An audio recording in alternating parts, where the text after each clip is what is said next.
कुंभ पर्व में अखाड़ों की शान होते हैं नागा सन्यासी। सामान्य रूप से शैव सन्यासी ही नागा साधु कहलाते हैं। वैसे तो 13 अखाड़े हैं, लेकिन नागा सन्यासियों के 7 अखाड़े हैं।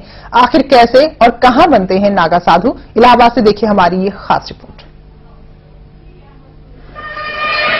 ये है नागा साधु, शिव के उपासक और शिव के साधक, संसारिक मोहमाया से दूर, हरि में मस्त और अपने काम नियम में बेहद दक्ष, तन से दुर्बल लेकिन फुर्ती गजब की। ये पहचान है नागा साधुओं की। यूं तो 13 अखाड़े हैं, लेकिन नागा सन्यासियों के 7 अखाड़े हैं। महानिर्वाणी, अटल, निरंजनी, आनंद जूना, आह्वान और अग्नि अखाड़ा। 4 कुंभ पर्व स्थानों में सिर्फ इलाहाबाद, हरिद्वार और उज्जैन में ही कुंभ के दौरान साधकों को विधि विधान द्वारा नागा बनाया जाता है।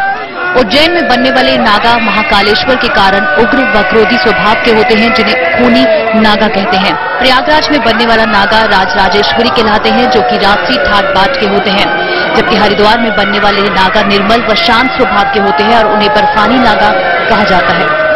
हरिद्वार का क्षेत्र हिमालय का क्षेत्र आता है, तो वहाँ का साधु निर्मल गंगा जल की तरह पवित्र और शांत स्वभाव का होता है।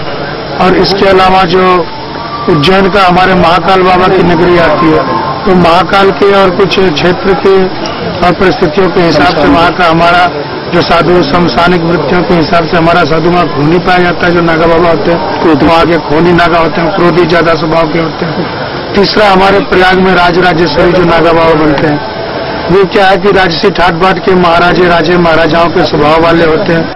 नागा साधु बनने के लिए कड़ी मेहनत और कठिन नियमों का पालन करना होता है। तीनों कुंभ क्षेत्रों के अखाड़ों में विजया हवन संस्कार के बाद अखाड़ों के महामंडलेश्वर दीक्षा देकर नागा साधु बनाते हैं।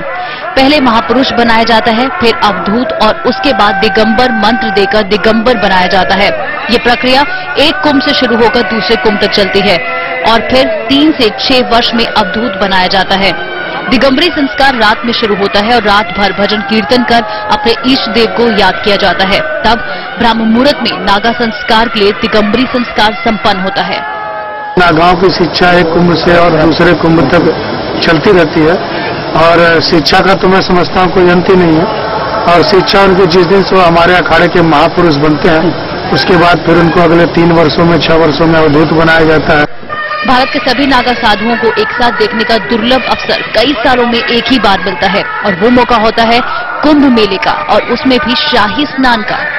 सहारा न्यूज़ ब्यूरो।